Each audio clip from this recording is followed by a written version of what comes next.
중국이 출생아 수 급감으로 아이 하나가 부모와 조부모를 부양하는 1, 2, 4 가분수형 구조 한계에 직면했다고 합니다. 무기력한 청년들이 숨어버리는 현상이 퍼진다고 하는데 이거 어떻게 보시나요? 사실은 이제 중국은 한자녀 갖기 운동, 일태화 정책이라고 하는데 이걸로 이제 인구의 급속한 확산을 통제하는 데 성공한 국가예요. 그런데 이제 인구를 너무 제한을 하다 보니까 인구 의학의 발달이라든가 이런 걸로 이제 고령화가 되다 보니까 지금 말씀하신 아이 하나가 부모와 조부모를 분양해야 되는 이제 상황이 발생을 한 거죠. 거기다가 작년에 처음으로 900만 명대의 출생으로 처음으로 1000만 명 밑으로 중국 인구 증가율이 떨어졌어요. 인구 절대 수가. 결국 이건 뭘 얘기하는 거냐면 그동안 중국이 쭉 누려왔던 인구 보너스라는 게 있잖아요. 이제 생산 가능 인구가 많아짐으로써 그 사람들이 현장에 투입돼서 경제 발전을 더 추동하는 이런 시대가 이제 끝났다는 거죠. 그러니까 생산 가능 인구가 급속히 줄어들게 돼 있다. 거기에다가 취업이 어려워지고 이렇게 되다 보니까 많이 들어보셨잖아요. 탕핑, 누워서 그냥 조용히 지낸다. 그러다가 그 다음에 바일란이라는 게 또 나왔어요. 그건 뭐냐 하면 문드러지다라는 뜻인데 문드러지는 대로 그냥 자포자기, 탕핑은 그냥 누워있는 거고 될 대로 되라 하는 이런 흐름으로 가다가 이제 자신들이 없어지잖아요. 사람들이. 그러니까 라오수렌이라는 게 있습니다. 라오수라는 게 중국말로 이제 쥐인데 쥐형 인간, 그 하수구 막 이게 원래는 이제 예전에 소련 시대에 구소련 시대에 활력 잃은 사회의 한 단면이에요. 그러니까 하수구에서 버려지는 뭐 이런 걸 밖으로 나오지도 않고 최소한의 이런 음식만 먹으면서 사는 그러니까 사회가 활력을 잃는 거죠. 그러니까 당연히 중국 공산당, 중국 중앙정부가 이거는 이렇게 가면 사회가 흐트러진다. 그러면 이게 이런 게 또 국가 안보에 위협이 된다라고 생각을 하는 거죠. 다 아시다시피 청년들이 취업이 안 되고 이렇게 활력을 잃으면 전체 사회가 활력을 잃게 돼요. 그래서 이번 15차 5개년 계획 얼마 전에 전인국 인민대표대회에서 통과한 데 이런 데 보면 사회복지 이런 데 대해서 중국이 굉장한 투자를 하겠다라고 돼 있습니다. 근데 이거는 이제 심리적인 문제가 크잖아요. 경제 심리 이런 것들이 작용을 하는데 미래에 대한 희망이 없어지게 되면 아무것도 안 하게 돼 있습니다. 우리도 무슨 사포 세대, 4가지 포기한 세대, 중국은 N포 세대, 그 10가지 이상 포기한 세대, 그래서 이 N이라는 말을 쓰기도 하는데 이렇게 사회가 흘러가면 전체적으로 사회가 활력을 잃기 때문에 이런 부분을 이제 국가 차원에서 정말 안보적 차원으로 전체 흐름을 올려서 다뤄야겠다라는 생각을 하는 것 같아요. 특히 이제 시진핑 체제는 시 주석이 15개 중요한 항목을 다 안보 차원에서 다루겠다라고 한 바 있습니다. 그래서 뭐 군사 안보 이런 건 당연히 그렇고 식량 안보, 문화 안보 마찬가지죠. 이런 것들도 다 안보라는 이름을 갖다 붙였거든요. 그만큼 국가 존립이라든가 사회 발전의 중요한 핵심 으로 이제 이 인구 문제를 바라본다. 이런 개념으로 이해를 하시면 될 것 같습니다. 중국 경제의 30%를 지탱하던 부동산 시장이 무너졌습니다. 대규모 뱅크런으로 이어지고 있다는데 중국 경제 상황 지금 어느 정도입니까? 네, 이제 한때 중국 경제의 30% 이상을 부동산이 차지했죠. 부동산은 토지에서부터 이제 시작을 해서 건물도 짓고 그 안에 가전제품도 들어가야 되고 막 이런 이제 연관 산업입니다. 그런데 이 부분에 대하여서 부동산이 이제 시장이 사실은 붕괴 상태죠. 이렇게 되면서 지방정부가 시행사에게 중앙정부의 보증을 받아서 지급을 해서 공사가 이루어졌는데 분양이 안 되니까 그게 고스란히 금융권의 부실채권으로 남게 된 거예요. 그러니까 일부 지역에서는 이제 뱅크런 현상도 발생했다. 그런데 중국은 지금 3조 5천억 달러에 달하는 어마어마한 외환보유고를 가지고 있습니다. 그래서 사실 이런 말씀에 어폐가 있겠습니다만은 투입하면은 어느 정도 정상화시키고 살릴 수도 있지만 중국 정부도 이러한 과거에 부동산 개발을 통한 성장 방식에는 문제가 있다라는 것을 이미 학자들은 20년 전부터 주장을 해왔고 중국 정부도 잘 알고 있어요. 그래서 자칫 잘못하면 밑빠진 독에 물 붓기가 될 거기 때문에 일부 시장 기능에 맡긴 부분이 있거든요. 그래서 많은 부동산 기업들이 이제 정리가 됐습니다. 근데 이 부분을 잘 처리하지 못하면 이게 이제 금융 위기로 이어질 가능성이 굉장히 크단 말이죠. 그러면은 중국 정부가 이걸 모를 리가 없잖아요. 그래서 이걸 이제 다른 부분으로 산업의 동력을 돌려놓겠다라고 생각하는 게 AI를 통한 신질 생산력입니다. 새로운 품질 생산력. 아시잖아요. 뭐 딥시크나 로봇 산업이라든가 전기차. 그러니까 이런 부분에 긍정적인 효과가 나타나면 잃어버렸던 동력을 좀 찾을 수 있는데 문제는 이런 부분들이 제대로 잘 이어지지 못하면 이게 이제 우리가 얘기하는 퍼펙트 스톰에 걸릴 수가 있는 거죠. 경기는 나쁜데 외부에서 압력은 오지 중국 내부에서도 해결이 안 되는 이제 이런 부분을 어떻게 넘어가느냐. 거의 모든 국가가 다 봉착하고 있는 문제잖아요. 다만 중국은 여전히 강력한 중앙 통제 시스템에 의해서 선택과 집중을 그것도 국가는 돈이 있으니까 할 수 있는 겁니다. 근데 일부 지방에서는 뭐 뱅크런도 나오고 또는 어떤 지역에서는 이 공무원들 급여도 제때에 제대로 지급하지 못하는 지방 정부들도 생기고 있단 말이죠. 그런 그 지방 정부가 통째로 또 대출을 받아서 월급을 주는 데도 있어요. 그러면 그 사이에 다른 산업이나 이런 것들이 확장이 되고 뭐 경기가 좋아지고 이러면 이제 해결이 되겠지만 안 그러면 그것도 고스란히 부채로 남는 거거든요. 그러니까 지금 그 선택의 갈림길에 있다. 다만 여전히 중국은 14억에 달하는 인구를 데리고 그 우리가 그 통계 수치에 대해서는 뭐 여러 가지 불신 뭐 이런 것들이 있지만 여전히 5%가 성장 가능하다. 그리고 매해 그렇게 얘기하고 있잖아요.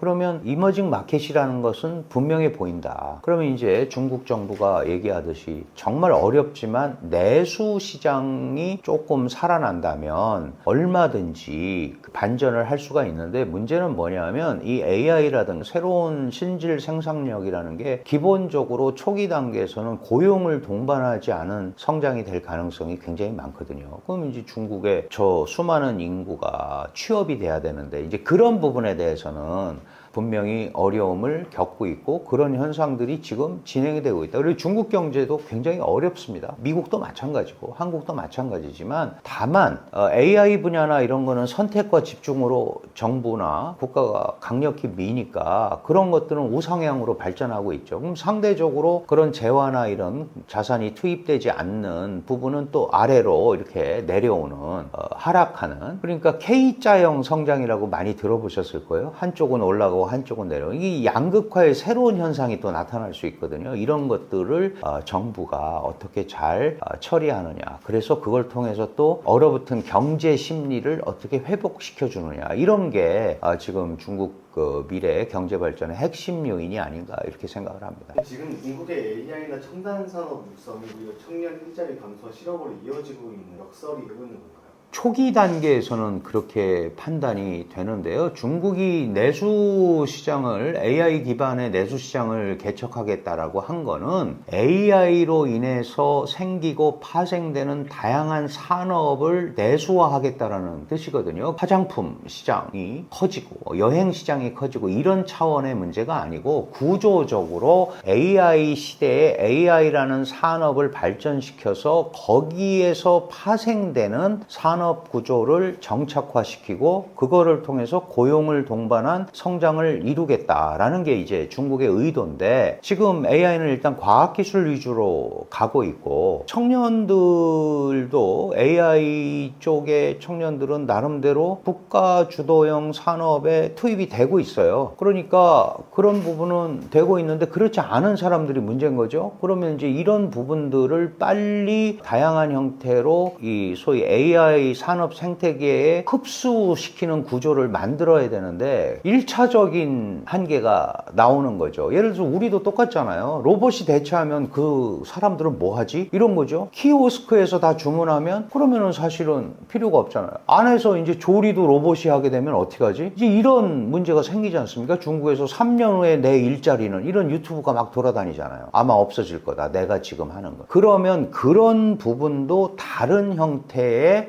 산업 시스템, 취업 시스템 이런 것들을 만들어 가는 것이 정부의 숙제가 되는 거죠. 모든 국가가 다 봉착을 하고 있는 겁니다. 우리도 똑같지 않습니까? 사실 전 세계적으로. 그러면 이런 것들을 새로운 패러다임으로 가는 흐름을 누가 만들어내느냐 여기에 따라서 이제 그 국가의 지속 가능한 발전이 담보가 될 수밖에 없다. 그러나 1차적으로는 그러한 사회에서 소위 낀 세대가 되는 게 분명하죠. 취업을 원하는데 자기가 갖고 있는 기술이나 이런 것들이 이 소위 AI 막 발전 시대에 제대로 기능하지 못하는 부분들도 있을 거고 그런 것 때문에 일자리를 잃는 경우도 생길 수밖에 없는. 그래서 고학력자들이 이 소위 택배, 배달 이런 쪽으로 나서는 이런 현상들은 이 사회의 소위 성장 자원을 갉아먹는 일이거든요. 이런 것들은 국가적 차원에서 굉장한 손해잖아요. 고급 인력들을. 그러니까 이런 것들을 어떻게 담아낼까. 모든 국가가 고민하고 있고 중국도 마찬가지로 굉장히 고민스러운 지점이다. 이렇게 말씀드릴 수 있습니다. 중국인의 과도한 저축과 불안 심리 때문에 내수 침체가 고착화되고 있다고 합니다. 소득의 40% 이상을 저축하고 있다고 하는데 이거 어떻게 보시나요? 사실은 이제 저축률이 올라가는 것은 그 미래에 대한 불안 때문에 그러는 거잖아요. 그러니까 예를 들어 돈이 생기면 새로운 소위 정부가 돈을 풀어서 내수를 진작하려고 풀었는데 돈이 생기면 대출금 갚아야지 아니면 미래가 불안하니까 저축해야지 이제 이런 현상이 벌어지고 있는 거예요. 중국이 13,000불 정도의 국민소득인데요. 이 정도면 일반적으로 20%에서 25% 정도의 저축률을 보여야 되는데 아시다시피 코로나 팬데믹을 겪고 트럼프 2기가 들어서면서 강력한 관세 압박을 시작을 하고 이러니까 경제 심리가 얼어붙었죠. 그러니까 돈을 은행에 계속 저축을 하는 거예요. 한 40% 많을 땐 45%까지 갔다고 합니다. 중국 경제가 제대로 돌아가려면 뭐 예전에 10%대 고도성장 그런 건 오지 않더라도 내수 시장이 한 55% 정도가 받쳐줘야 되고요. 수출은 의외로 중국이 세계 제1의 제조국가지만 중국 전체 포션에서는 20%도 차지하지 않습니다. 결국 내수가 중요하다는 얘기죠. 그리고 또 하나 핵심 부분이 투자입니다. 고정자산 투자나 뭐 정부 주도형도 있고 민간 주도형도 있는데 이게 20여 % 이렇게 돼야 이게 선순환 구조가 되는데 지금 소비가 확 떨어지고 저축률은 올라가서 은행에 돈이 쌓여 있는데 소비를 안 하니까 그 돈을 대출해 가지고 기업이나 이런 데가 다시 투자를 할 생각이 없어지잖아요. 그러니까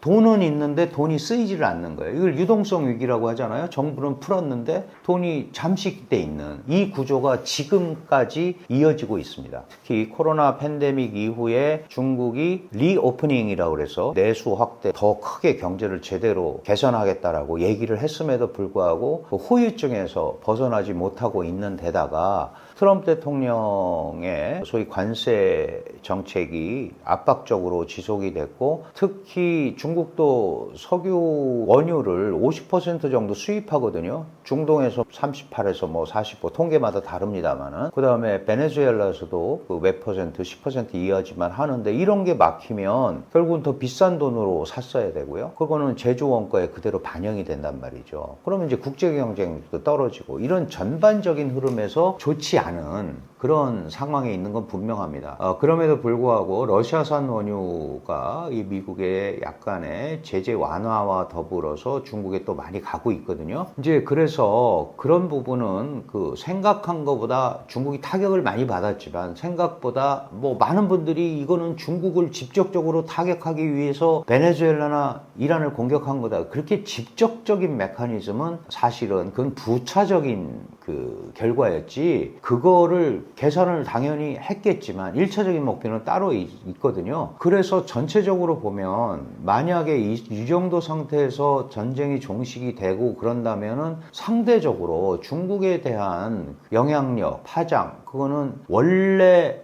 시장이 예측한 것보다는 조금 적을 수 있다. 다만 중국 내부에서의 소위 얼어붙은 경제 심리, 이제 이런 부분들이 어떻게 완화가 되느냐, 이걸 정부가 어떻게 해소시켜 줄 수 있느냐가 이제 핵심 포인트가 될 거다. 중국도 굉장히 고민을 하고 있죠. 그래서 아마 이제 주식시장 이런 쪽에 그 빅테크 기업들 이런 부분에 대한 뭐 지원 이런 것들을 계속하면서 새로운 성장 동력 산업으로 삼으려는 노력을 지금 계속하고 있는 겁니다. 트럼프 행정부와 이란의 종전 협상이 최종 단계에 접어들면서 호르무즈 해협 통제권이 큰 변수로 떠올랐습니다. 중국 전기차 제조업에 좀 문제가 생길 수 있다고 하는데 이거 어떻게 보십니까? 트럼프 대통령과 이란의 종전 협상, 이게 이제 사실은 지금도 협상을 하고 있는데 어느 정도로 귀결될지는 모르겠어요. 지금은 이 미국-이란 전쟁이 사실은 호르무즈 해협 쪽으로 많이 갔잖아요. 이게 결과적으로 그런 생각은 아마 양측 다 이게 이렇게 중요한 문제로 대두될지 못했던 것 같아요. 지금 통행료를 받는 거에 대해서는 얼마 전에 미중 정상회담에서도 둘이 그거는 안 된다라고 얘기를 했는데, 지금 이란은 통제권을 가져야겠다. 좀 애매하죠.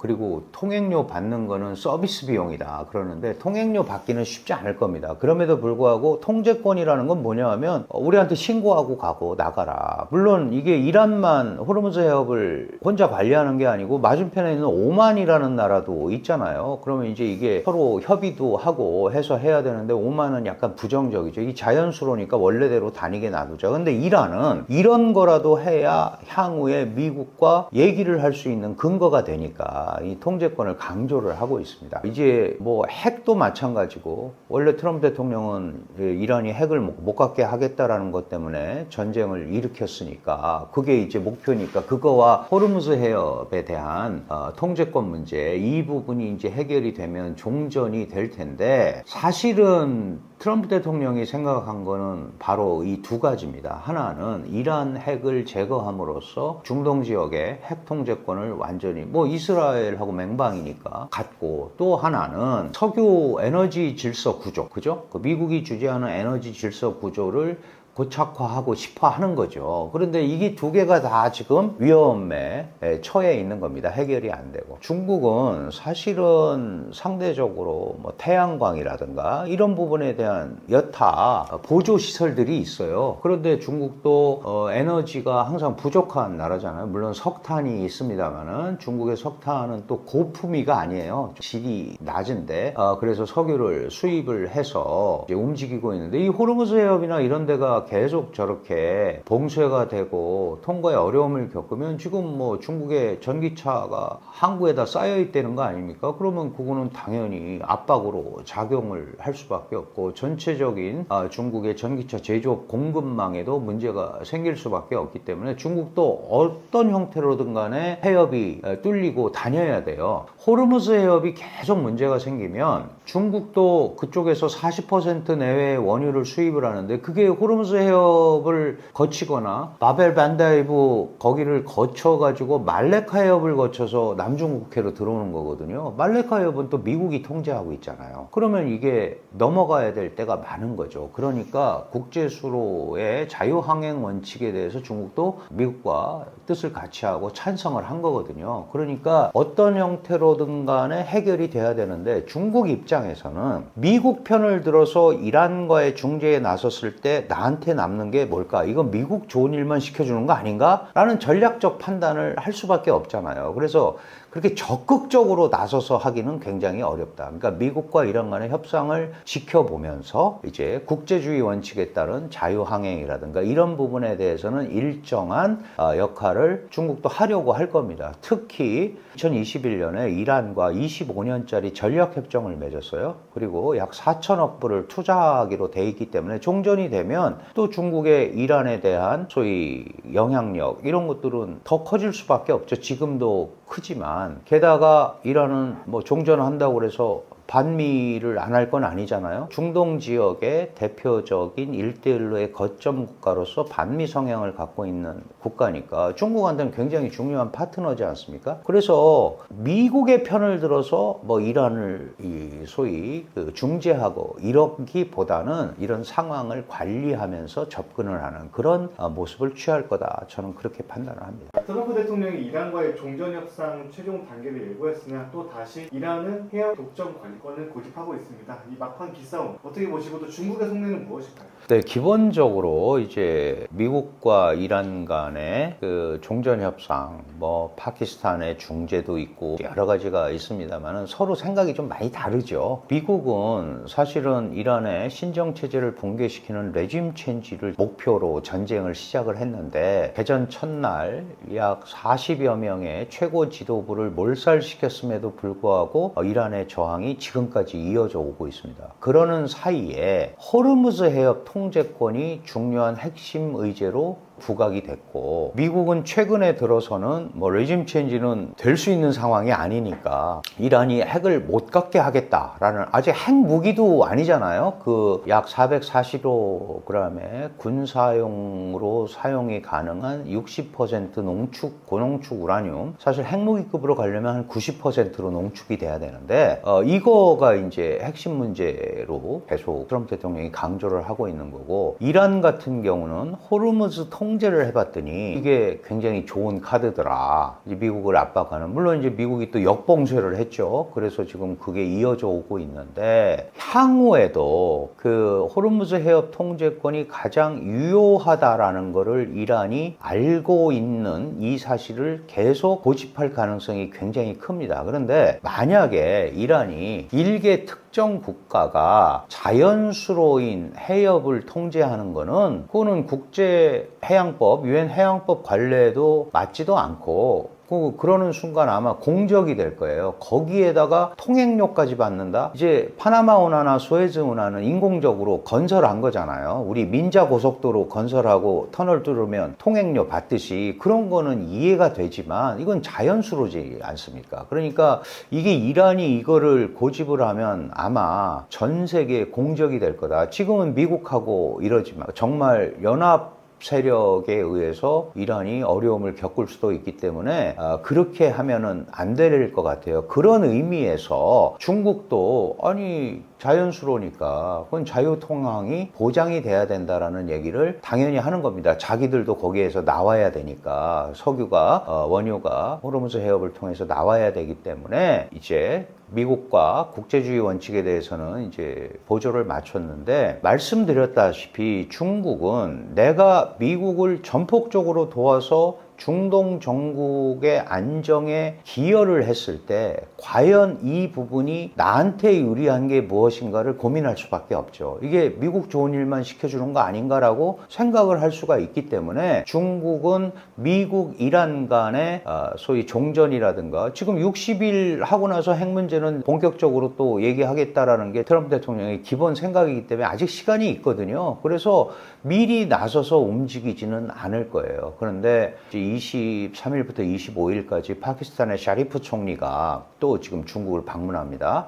결국은 물밑에서 중국이 상당히 조정 역할을 뭐 그게 직접적인 영향을 끼치는 건지는 모르겠지만 하고 있는 거는 분명하다. 다만 미국의 편을 들면서 하기는 쉽지 않다. 이 정도로 말씀드릴 수 있습니다. 트럼프 대통령은 베이징 정상회담에서 중국의 이란산 원유 수입 전면 중단 강하게 압박했습니다. 어떤 계산기를 두드리고 있는 걸까요?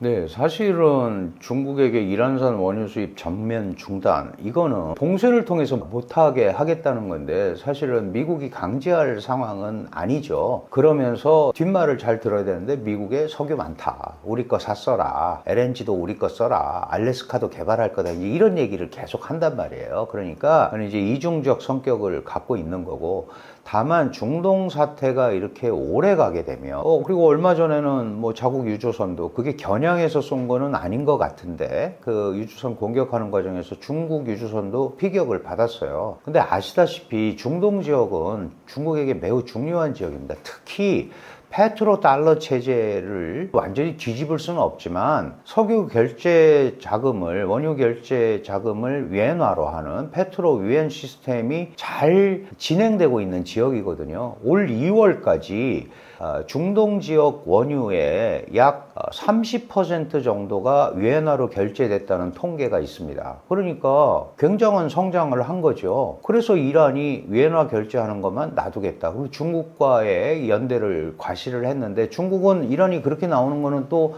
불편해요. 그렇게 되면 달러 패권에 도전을 한다 뭐 이제 이런 쪽으로 또 연결이 되지 않겠어요? 그래서 중국은 불편한데 어쨌든 위엔화가 그만큼 지금 커온 겁니다. 그러니까 이것도 위엔화 국제화의 자산이기 때문에 이것도 유지하면서 적절하게 미국 편을 완벽히 들지 않지만 이제 안정을 찾는 방법을 해나가는데 이란에 대한 영향력, 그 다음에 파키스탄에 대한 영향력, 파키스탄도 과다르항이라고 1대1로의 이제 거점으로서 중국과 파키스탄이 밀접한 협력을 하거든요. 아시다시피 중국과 인도가 상당한 라이벌 관계인데 파키스탄이 또 인도와 숙적이기 때문에 중국은 또 파키스탄하고 가깝습니다. 그래서 이 중동 전반적인 정세에서 중국이 영향력을 계속 가지고 가려는 노력을 할 수밖에 없다. 그리고 그거는 미국의 어떠한 압박이라든가 이런 게 와도 중국이 버틸 겁니다. 관세 협상 같은 경우도 좀 트럼프 대통령이 연방 대법원에서 그 경제 권한 수권법 IPA 이거가 위헌이라는 판결을 받았고 보편 관세 10%도 위법 판결을 받았거든요. 그러니까 앞으로 트럼프 대통령의 소위 관세 정책이라는 게 상대적으로 힘을 좀 잃을 수밖에 없는 거기 때문에 중국이 자기네가 또 히토류 카드도 가지고 있고 여러 가지가 있기 때문에 섣불리 쉽게 타협하거나 물러서려는 모습은 보이지 않을 거다 이렇게 봐야 될 것 같습니다. 미중 정상회담 당시에도 되게 재밌는 일이 있었는데요. 시진핑 주석이 일본 다카이치 총리를 비난했고 트럼프 대통령 이걸 좀 고자질하는 또 어떻게 보셨나요? 시진핑 주석은 동아시아 지형에 있어서 대만 문제와 일본에 대해서 가장 큰 촉각을 곤두세우고 있습니다. 특히 다카이치 총리가 그 일본 총리가 될 때부터 계속 자민당 총재가 될 때부터 계속 그 얘기를 했죠. 다카이치는 여자 아베, 작은 아베다. 이제 이런 표현을 했단 말이에요. 그러면서 GDP의 2%를 국방비로 하고 이제 강한 일본을 만들겠다. 지금 일본은 수비만 하는 군대를 가지고 있습니다. 자위대라고. 그죠? 이제 2차 대전 전범 국가로서 공격을 할 수가 없어요. 그래서 이제 보통 국가화 하는 게 목표라고 하잖아요. 근데 그런 거를 통해서 강력한 미일 동맹과 이런 걸 동원해서 군국주의, 재무장의 길로 나가고 있다라는 게 시 주석의 생각이에요. 일본의 전력 강화는 당연히 2차 대전 이후에 아시아 지역에서 맹주로 있었던 중국의 상대적인 전략의 약화를 초래할 수밖에 없다. 전력의 약화를. 왜냐하면 아시아 지역에서는 적어도 중국이 맹주로서 전략 균형에서 최고봉을 갖고 있었잖아요. 근데 일본이 재무장을 하고 첨단 과학기술을 동원한 이 군사력을 갖추고 그 다음에 그 센가쿠 열도 대립이 계속되는 가운데 여러 무인도에 지금 실제로 약 10여 개 무인도에 미사일 기지를 건설을 하고 있단 말이죠. 그게 어디를 겨냥하고 있겠어요. 그러니까 결국은 이런 이제 군국주의화의 길을 나가고 있고 그거는 일본이 미국 믿고 그러는 거다라는 생각을 미일 동맹의 결속이 강화되는 차원에서 시 주석이 생각하는 거예요. 그래서 그 얘기를 한 거죠. 결국은 뭐냐 하면 이 얘기를 또 다카이치 총리한테 뭐 고자질했다고 표현을 하셨는데 어쨌든 그거를 얘기를 해준 거죠. 그게 이제 공개적으로 하느냐 아니면 다른 형태로 하느냐가 다른데 이 얘기는 뭐냐 하면 중국이 일본의 부상 그리고 미일 간의 협력에 의해서 세력이 확대되는 데 대해서 상당한 경계를 하고 있다. 두 가지 방법이죠. 더 밀착되는 게 방법 아니겠냐 아니면 떨어져 나가는 건데 그 얘기를 하는 거예요. 그러니까 우리가 더 확고하게 미일 동맹을 더 확고하게 끌고 가야 된다는 메시지다. 그러면서 이게 사실은 미국과 중국이 이제 우회적으로 이런 표현을 하는 이유는 우리가 관리된 경쟁이라는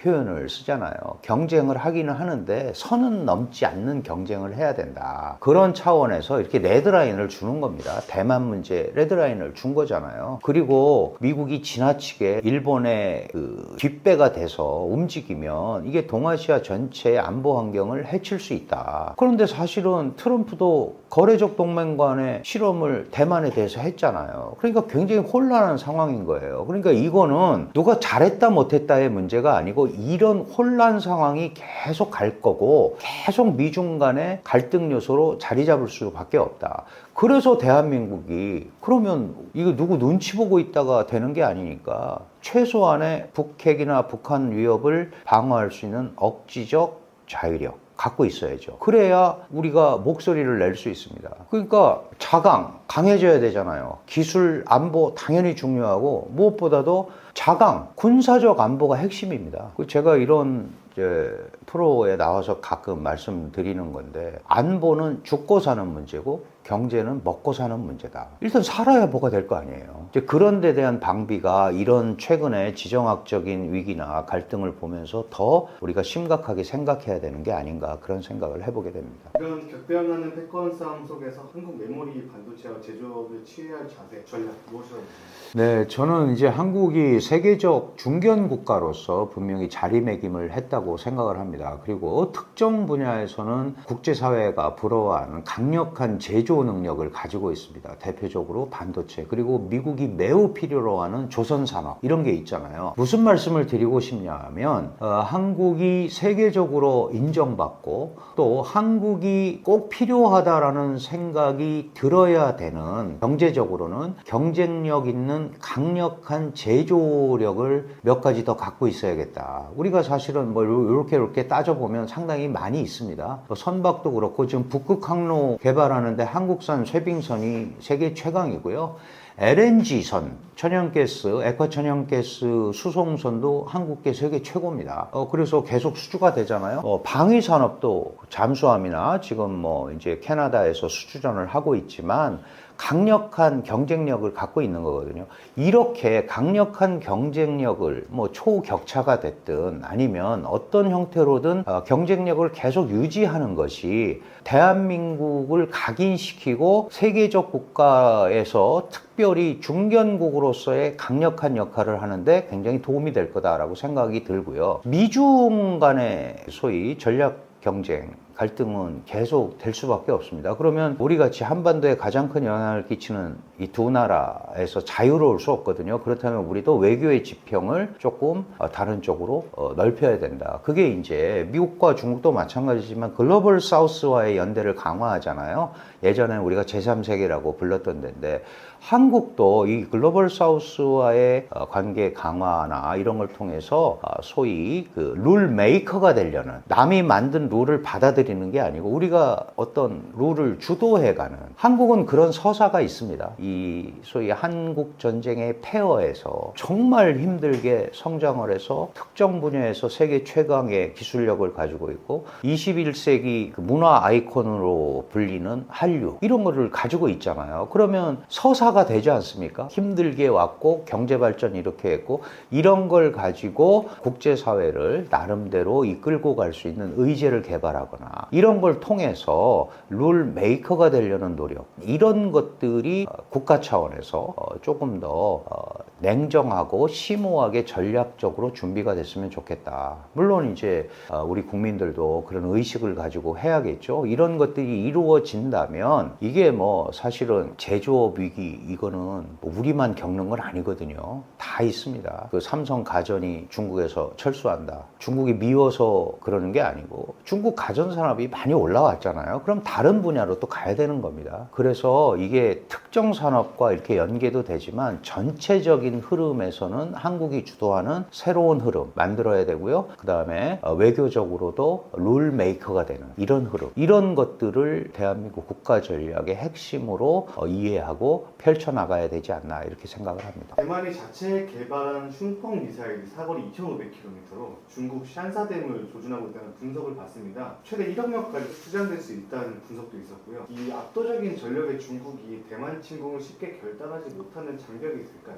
네, 사실 대만도 이 자체 미사일 강국입니다. 다만 이 미사일을 개발을 해서 중국과 1대1 맞대응을 하는 그런 형태의 방위 전력을 갖춘 건 아니죠. 대만의 미사일은 기본적으로 중국의 침공을 시간적으로 저지하고 중국군에게 피해를 입힘으로써 소위 시간 벌기 이용이 상당히 많습니다. 그런데 세계 8번째 크루즈 미사일 개발국이기도 하고 여러 가지 시스템을 갖춘 미사일들이 있는데, 예를 들면 우리가 이제 일반적으로 슝펑 계열, 웅풍이라고 우리말로는 있는데요. 이 슝펑 계열 미사일들이 있습니다. 미사일 재원이라든가 사거리 같은 거는 공개적으로 딱 발표된 것들은 별로 없습니다. 그런데 2000km까지 가능하다라고 얘기를 하고 있고, 실제로 이 슝펑 미사일 2 같은 경우는 초음속 미사일로 이미 개발이 돼 있는 걸로 알려지고 있고, 사실은 대만군의 전략적 무기는 베일에 가려져 있는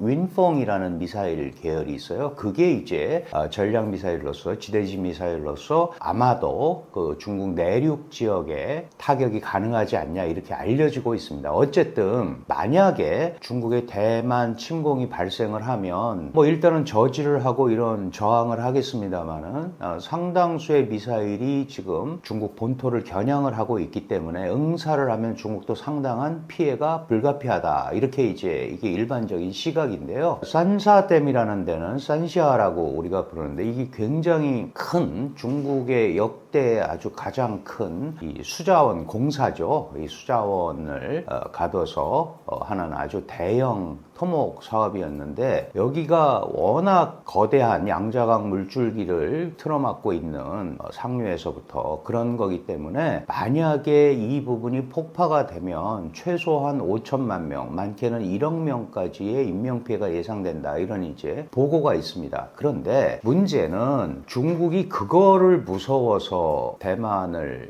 공격하고 이러지 못하는 건 아니에요. 지금 이제 전반적인 상황을 보면 중국의 입장에서 지금 이 시기에 대만을 무력으로 공격을 하는 것이 중국의 소위 국제 전략이라든가 통일 전략 이런 데 도움이 되느냐, 이제 이 부분을 생각을 하는 거겠죠. 왜냐하면 중국은 대만을 자연스럽게 복속시키려고 하는, 소위 우리가 얘기하는 하이브리드 전이라는 걸 이미 전개를 하고 있거든요. 그러니까 직접적인 무력 위협이 아니더라도 강력한 중국의 국력을 이용해서 대만을 외부로부터 옥죄가는 방식입니다. 이제 인지전의 형태로 진행이 된다, 이런 표현을 하는데, 인지전이라는 거는 상대방으로 하여금 그렇게 느끼게 만드는 거거든요. 그러니까 대만 사람들로 하여금 중국과 대항을 해봐야 결국 우리가 손해를 보게 될 거니까 중국의 말을 듣는 게 좋지 않겠느냐, 이런 분위기를 유도하는 거예요. 그런 큰 형태에서 그림을 그리고 있기 때문에 적어도 지금 이 시기에 직접적인 무력을 사용해서 대만을 침공하거나 또 대만과의 통일을 시도하는 것이 과연 전략적으로 맞는 거냐, 여기에 대한 이제 전략적 고려가 있는 거고요. 또 하나는 대만에 대한 공격이 이루어졌을 시 대만과 미국 간에 미 의회에서 1979년 4월에 이제 대만 관계법이라는 걸 만들어서 대만의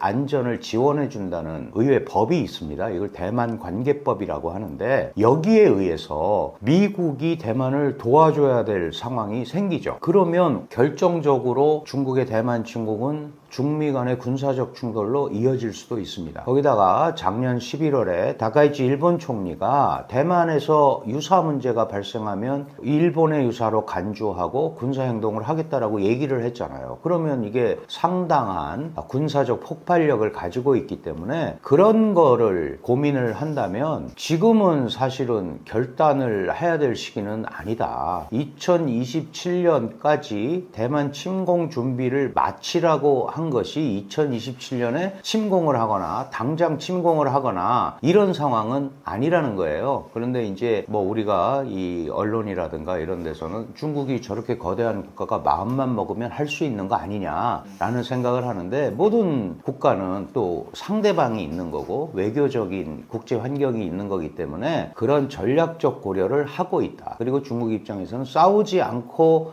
이기는 방법이 있으면 그걸 택할 가능성이 훨씬 크다, 이렇게 말씀드릴 수 있습니다. 싸우지 않고 이기는 방법 말씀 주셨는데 네. 싸우지 않고 이길 수 있다고 생각하는 걸까요? 중국의 입장에서는 결국은 중국이 거대 국가로 더 성장을 하고, 그 다음에 대만의 대중국 경제 의존도라든가 이런 부분이 커지면 커질수록 공간이 없어지잖아요. 그리고 이제 군사적으로도 대만이 섬 지역이기 때문에 다양한 봉쇄라든가 이런 거가 이루어지면 사실 대만의 탈출구는 많이 없습니다. 그러니까 물론 그것도 중국이 마음먹은 대로 되라는 법은 전혀 없어요. 그럼에도 불구하고 다양한 이 군사적 수단뿐만이 아니고 각종 다양한 수단을 통해서 대만을 옥죄고 봉쇄하는 방법이 있다면 대만의 저항 의지를 완전하게 제어할 수 있다라고 생각하는 부분도 당연히 있는 거죠. 거기에 최후적으로는 군사적 행동을 통한 통일 시도, 병합 시도, 이거는 마지막 카드로 가지고 있는 거니까 이제 단순하게 직접적인 군사 타격이나 이런 것보다는 다양한 형태의 압박 정책을 통해서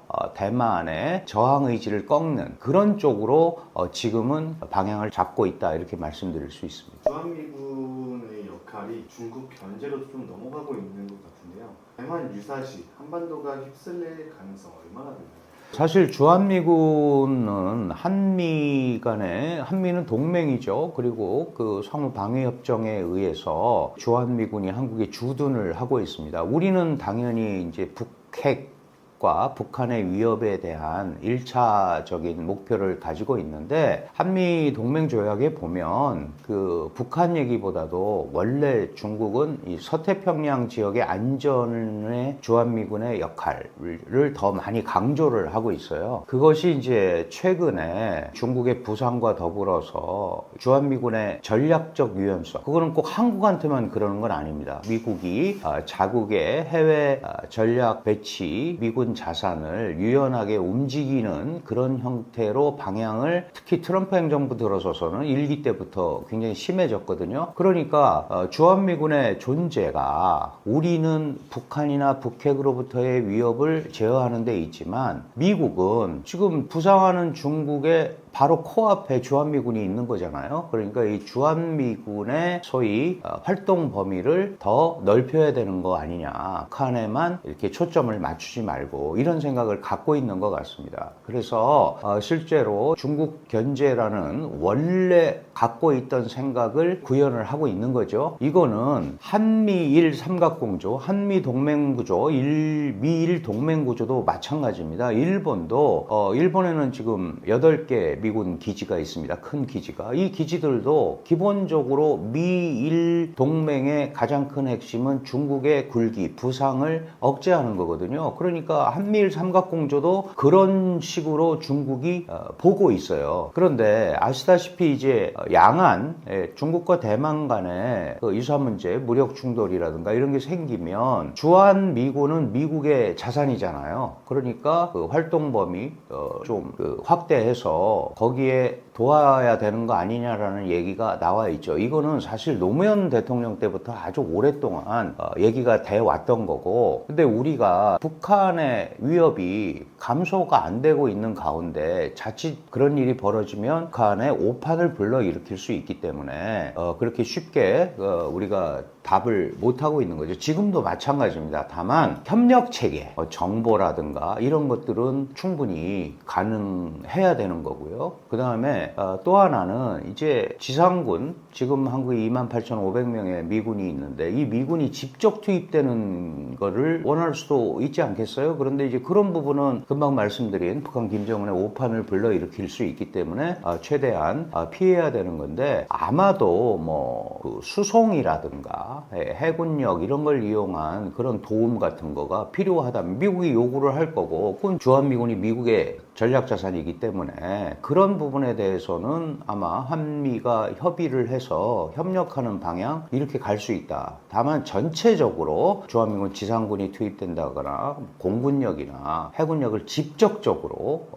그 전장에 투입하거나 유사 문제가 생겼을 때 그러기는 좀 어려울 거다. 저는 그렇게 판단을 합니다. 거기에 관해서 한미 간에 충분한 논의 이런 게 이루어져야겠지요. 최근 중국의 2인자인 장유샤와 총참모장이 전격 수청당했습니다. 그리고 실각설과 쿠데타 사건이 같이 돌았고요. 이 피해 숙청이 시진핑 1인 체제에 미칠 파장은 무엇인가요?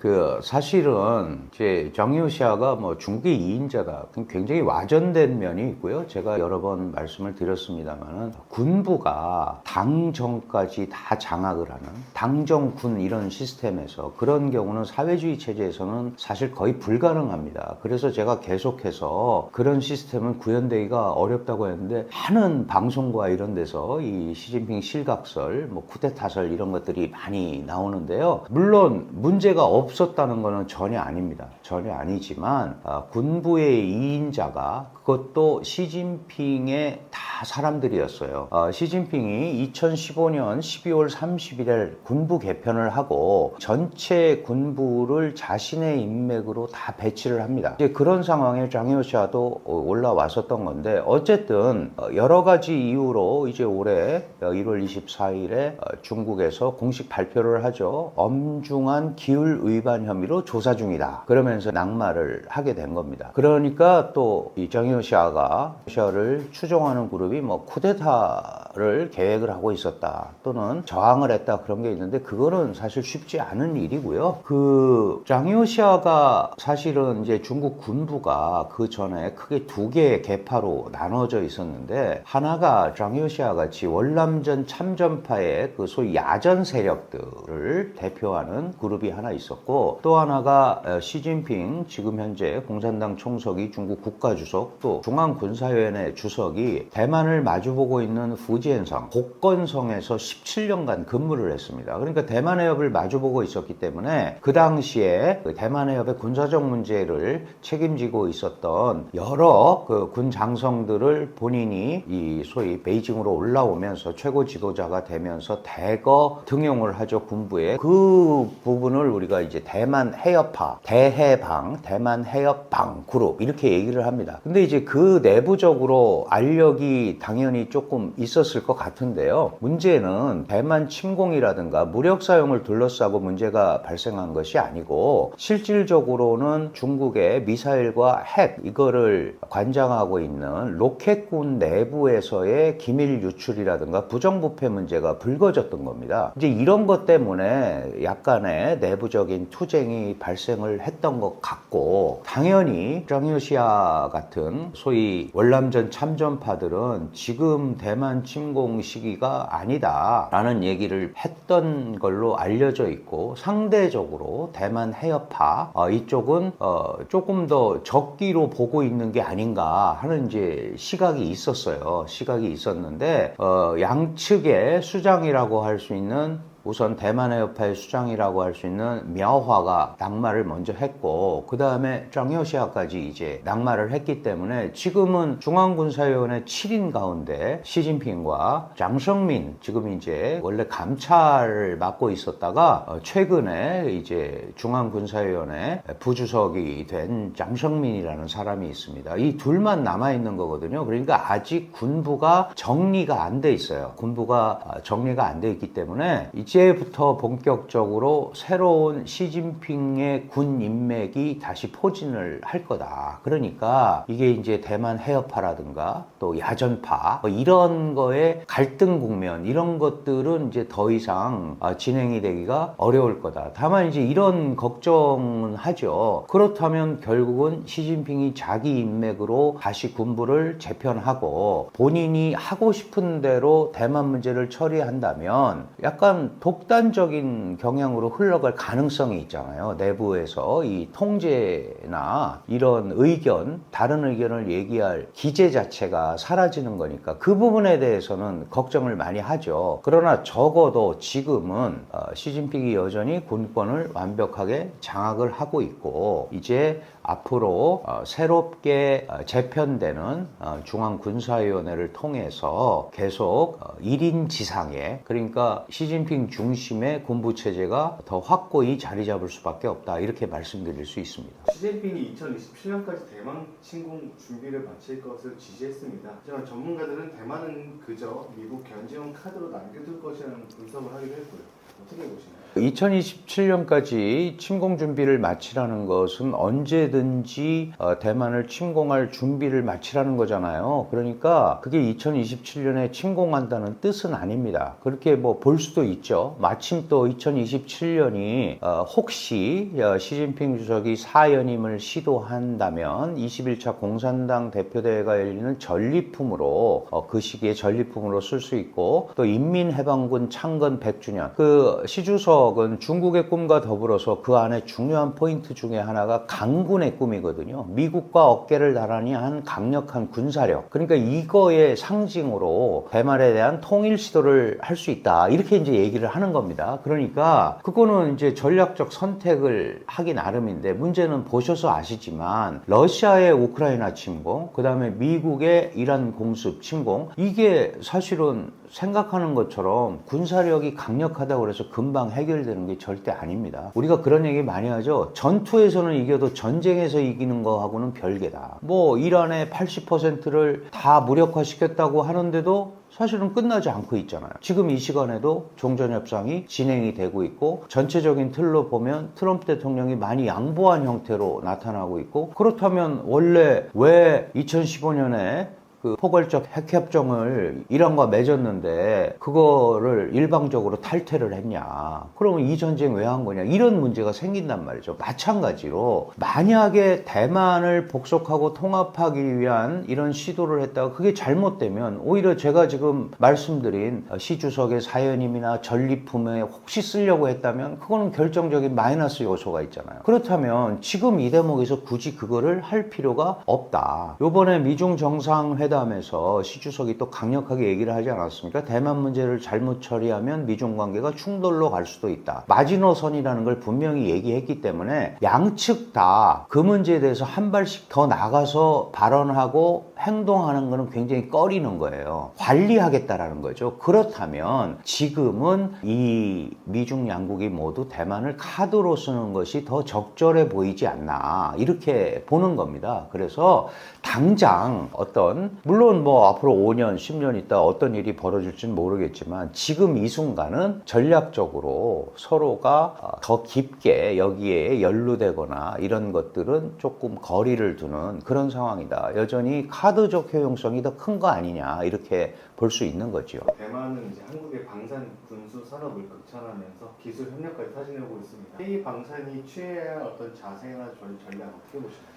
네, 기본적으로 그 한국은 북한과 휴전 상태고 계속 준전시 상태에 있었기 때문에 지속적으로 군사과학기술, 그 다음에 군수산업을 육성해 왔고, 지금 우리가 얘기하는 K방산이라고 하는 상당한 수준의 종합 생산 능력을 갖추고 있습니다. 반면에 대만은 원래 그 국토 면적도 그 섬이잖아요. 굉장히 작을 뿐더러 여기에서 중국을 공격을 해서 반격을 해서 본토를 수복한다든가 이럴 수가 없었기 때문에 철저히 방어적인 차원에서 이 방산을 구축을 해왔습니다. 그런데 워낙 이 지역이 지정학적으로 중요하고, 특히 미국이 볼 때 더 그렇죠. 이 서태평양 작전에 있어서 핵심 지역이고, 그래서 대만의 별명이 있잖아요. 가라앉지 않는 미국의 항공모함, 이제 이런 표현을 그래서 쓰는 건데, 결국은 일정 부분 또 기술 지원이나 이런 걸 통해서 미사일 같은 경우는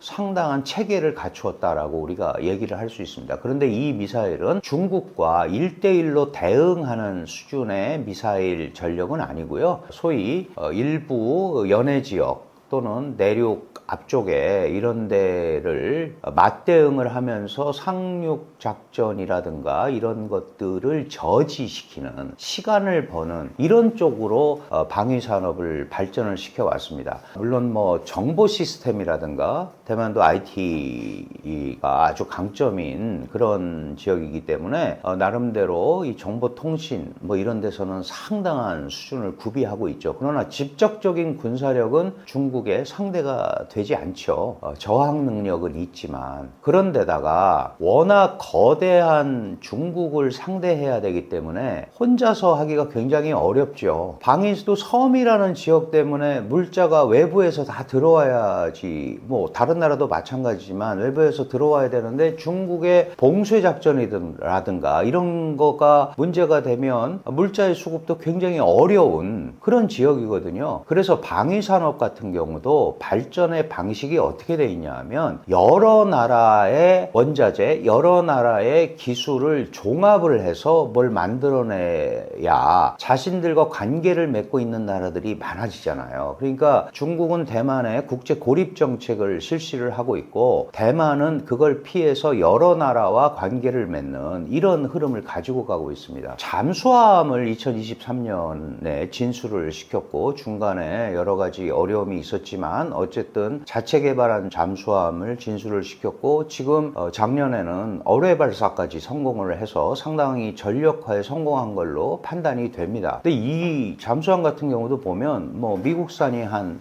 부품이 40%고요. 그 다음에 뭐 7개 나라의 여러 가지 원자재와 기술이 모여서 생긴 게 이 하이콘이라는 소위 대만식 잠수함입니다. 그러니까 결국은 자체적으로 이 산업적 차원에서의 제조 클러스터가 방위 산업에서는 형성이 안 돼 있습니다. 그러니까 이제 한국의 이 결과만 놓고 보면 한국은 어마어마한 국방비와 1년 예산에 뭐 북한과 대치하면서 이걸 쓰면서 지금 수십 년간 1953년에 우리가 휴전을 했으니까 생각을 해보세요. 이 7, 80년을 이렇게 쭉 발전을 해왔기 때문에 지금 이런 결과를 우리가 갖고 있는 거거든요. 그러니까 일부 한국의 선진적인 군사과학 기술에 대해서 생각을 하고 있겠죠. 그런데 우리가 그걸 뭐 완제품이라든가 이렇게 하기는 굉장히 어렵습니다. 협력을 하기는. 왜냐하면 한중 관계도 고려를 해야 되잖아요. 그러니까 뭐 원래 내로남불이긴 하지만 중국산 무기도 북한의 기술이나 이런 것들이 가지 않습니까? 그런데 한국이 대만에 그런 과학 군사 협력을 하게 되면 그게 중국을 겨냥하는 건 줄 알면서 그런 협력을 하면 어떻게 하느냐 하는 이런 빌미를 줄 수가 있거든요. 그래서 그런 직접적인 거는 하기가 어렵지만 산업적 차원에서 기술 교류라든가 뭐 이런 것들은 얼마든지 가능하다고 봐야죠. 이전에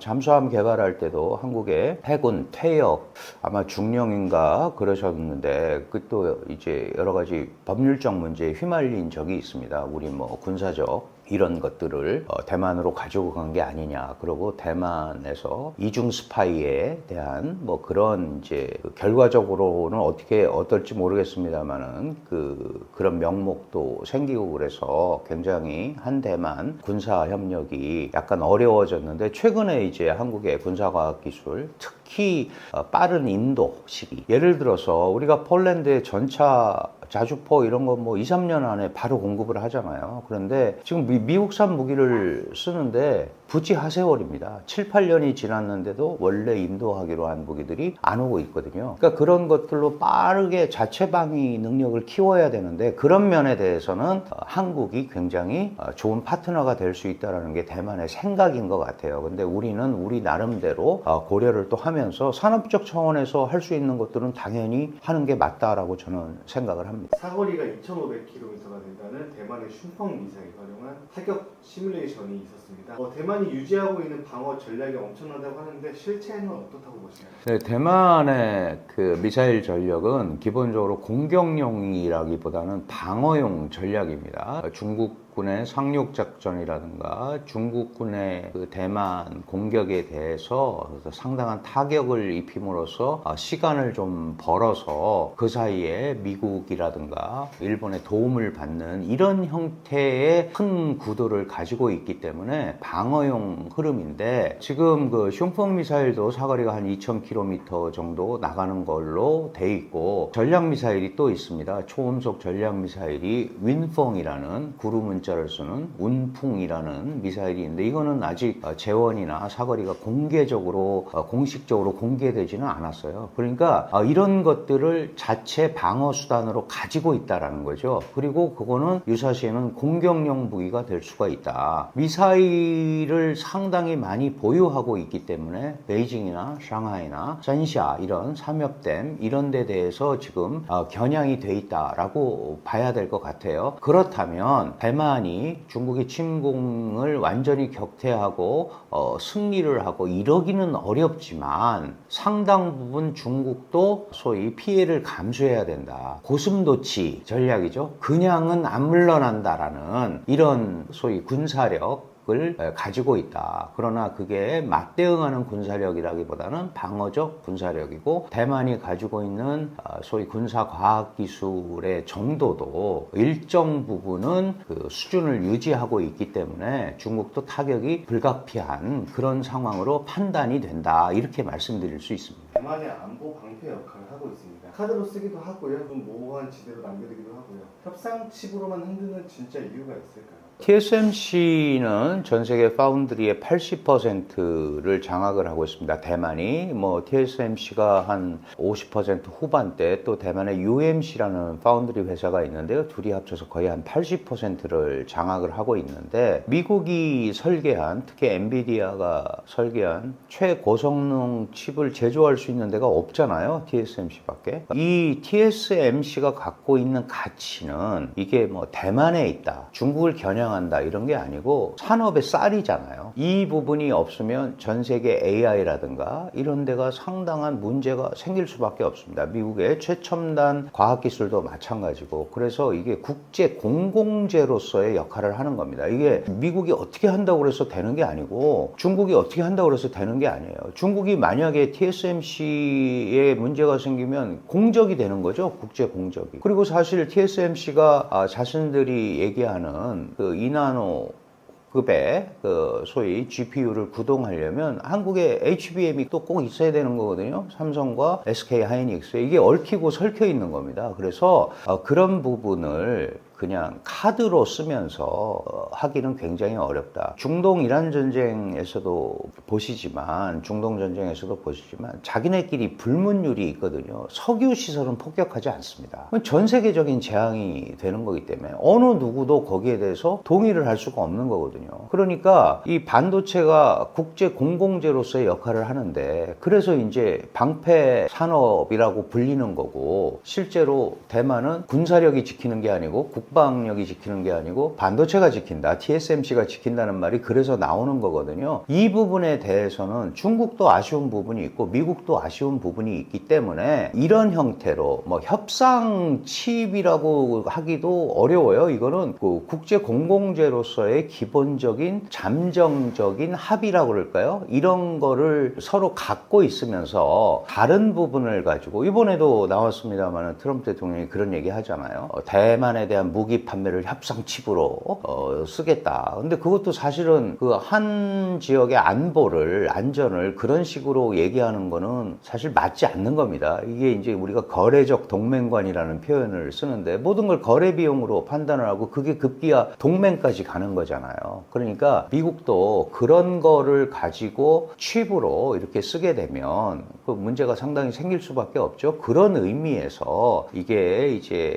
서로 간에 카드로 계속 움직이는 것이 적어도 미중이 관리된 경제. 이번에 트럼프 대통령과 회담하면서 시진핑 주석이 처음으로 그런 얘기를 했어요. 이제 미중 관계의 미래를 중국이 주도하는 것 같은 그런 건설적 전략 안정관계라는 표현을 내세웠거든요. 이게 이제 안정에 방점을 둔 거죠. 충돌은 방지하고 갈등은 관리하고 경쟁은 절도 있게 하자. 이런 표현을 했단 말이죠. 그러면은 경쟁 관리의 핵심 부분이 바로 갈등 관리의 핵심 부분이 바로 대만 문제입니다. 그렇다면 이거는 서로 섣불리 건드리기가 굉장히 어려운 거죠. 이제 그런 의미에서 카드로서의 기능이 더 크다. 서로 그런 생각을 하게 되는 겁니다.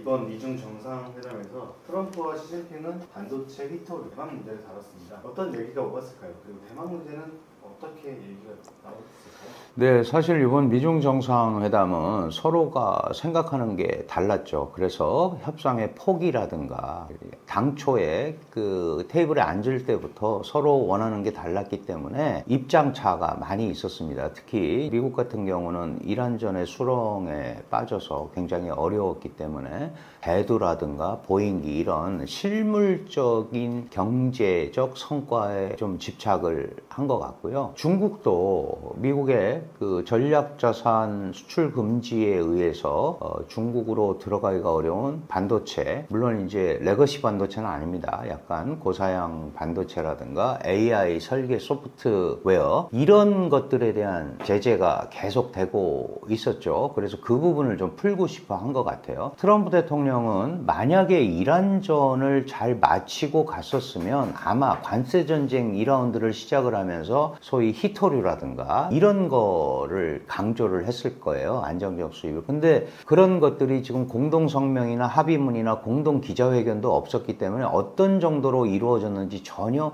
알 수 없습니다. 이제 각자가 우리가 이렇게 했다라고 이제 이 설명을 하는 해석 논쟁이 벌어질 상황인데 이번 상황에서 중국은 가장 강조했던 게 대만 문제입니다. 대만에 대한 무기 판매하지 마라. 이건 좀 복잡한 얘기인데요. 1979년 1월 1일에 미중이 수교를 합니다. 그리고 미국은 의회에서 79년 4월에 대만 관계법을 만들어서 대만의 안보를 지원한다 이렇게 이제 돼 있는데 미국이 대만의 안보를 지원하는 것은 중국 입장에서 보면 아니 우리가 수교 성명에서 미국이 하나의 중국을 인정한다고 그러지 않았느냐, 그런데 대만의 안전을 지원하기 위해서 무기를 파는 건 반칙이다 이런 항의를 계속했어요. 그래서 1982년 8월 17일에 8.17 공동성명을 발표를 합니다. 여기에 뭐가 있냐 하면 미국은 하나의 중국 그거 우리가 인정한다. 물론 그때 원칙이라는 말은 쓰지 않았어요. 하나의 중국을 주장하는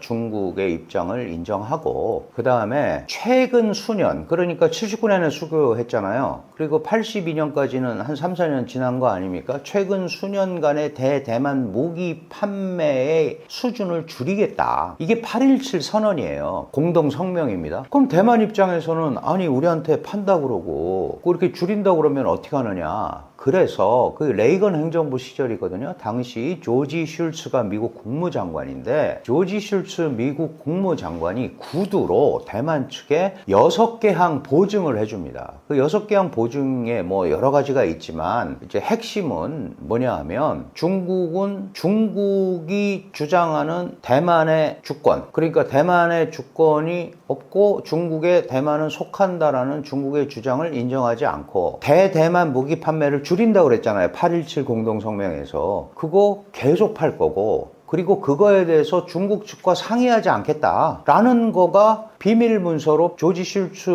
미 국무장관에 의해서 대만 측에 전달이 됐어요. 그런데 그게 구도로 전달이 됐고, 물론 구도로 전달이 돼도 기록을 했겠죠. 그걸 이제 6개항 보증이라고 그러는데 이게 쭉 비밀로 있다가 비밀이 해제되고 나서 2016년에 미 민주당 주도로 이거를 의회에서 재의결을 해줍니다. 그래서 그 다음부터는 공식 문서가 됐어요. 그러니까 공식 문서에 명확히 나와 있죠. 중국이 주장하는 대만이 자기네 속한다는 주권을 인정 안 하겠다. 그 다음에 무기 수출 계속한다. 영원히. 기한이 없다. 그리고 중국 측과 여기에 대해서 상의하지 않는다. 그리고 양안 관계에서 미국이 중지하지 않는다. 뭐 이런 얘기들이 다 들어있는 거예요. 그러면 대만 입장에서는 아니 이렇게 미국 의회 내에 공식 결의 문서로 돼 있는데 이거를 이번에 트럼프 대통령이 대만 무기 판매에 대해서 시 주석과 많은 얘기를 했다. 긴밀하게 얘기하겠다. 이렇게 이렇게 얘기를 한 거는 잘못된 거 아니냐라는 입장이죠.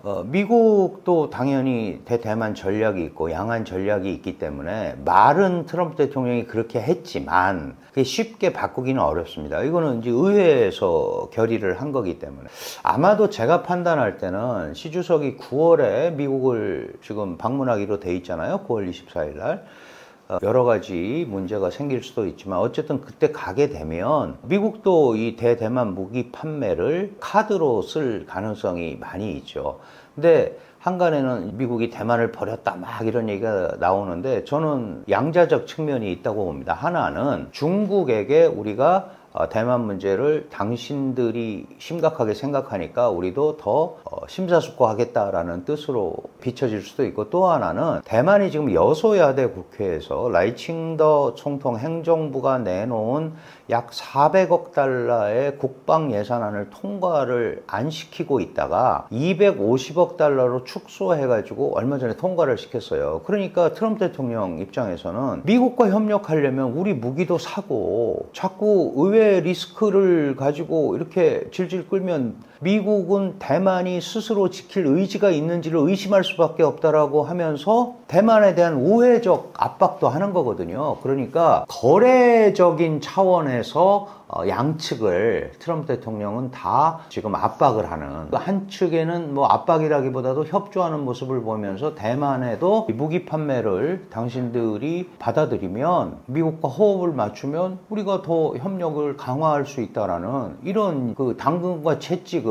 동시에 쓰는 그런 전략이 아닌가 저는 생각을 합니다. 동아시아 신냉전 속에서 주한미군의 중국 견제 역할 확대는 한국에 어떤 외교 안보 부담을 주고 또 어떤 기회를 줄까요? 우리가 뭐 공개적으로 주한미군의 대중견제에 공식적으로 참여하거나 이럴 필요는 전혀 없는 거죠. 우리 지금 이재명 정부가 명확하게 얘기했잖아요. 한미동맹을 근간으로 하는 국익중심 실용외교. 한미동맹이 왜 근간이 돼야 되냐 하면 북한의 위협과 북핵의 고도화 이런 게 해소되거나 방향성을 잡지 않는 한 안보적 차원에서는 한미동맹, 그리고 유일 동맹국이에요. 미국은 한국에 전 세계 200개 나라 중에. 그러면은 그 동맹이라는 자산을 우리가 잘 활용을 하는 거는 당연히 맞는 거죠. 이거를 미국은 더 대중견제 쪽으로 초점을 맞췄으면 좋겠다고 얘기하지만 우리는 우선 급한 것이 북한, 북핵 이거 문제거든요. 북한으로부터의 위협, 이 부분에 우선 초점을 맞추고 가야겠죠. 그래서 그 앞으로 이제 미국은 계속해서 특히 일본도 마찬가지고 대중견제를 앞세우겠지만 우리는 북핵 문제에 대한 시급성, 관리의 시급성 또는 비핵화가 완벽하게 이루어지기는 여러 가지로 굉장히 어렵습니다. 북한이 포기할 리도 없고, 그러면 일정 부분 관리할 수 있는 범주를 다자가 마련을 하는 이런 게 이루어지기 전에는 사실은 우리가 먼저 나서서 뭐 대중견제를 한다 이럴 이유는 전혀 없다. 전략적으로 저는 그렇게 생각을 합니다. 네, 뭐 정말 세계가 복잡하죠. 전 세계도 그렇고 우리나라도 상당한 어려움과 혼란에 처해 있습니다. 그런데 이런 복합위기 시대라고 부르는 이런 시대는 당분간 계속 될 수밖에 없습니다. 그래서 어떤 현상이나 이런 데 일희일비하지 마시고요. 전체적으로 살펴보면서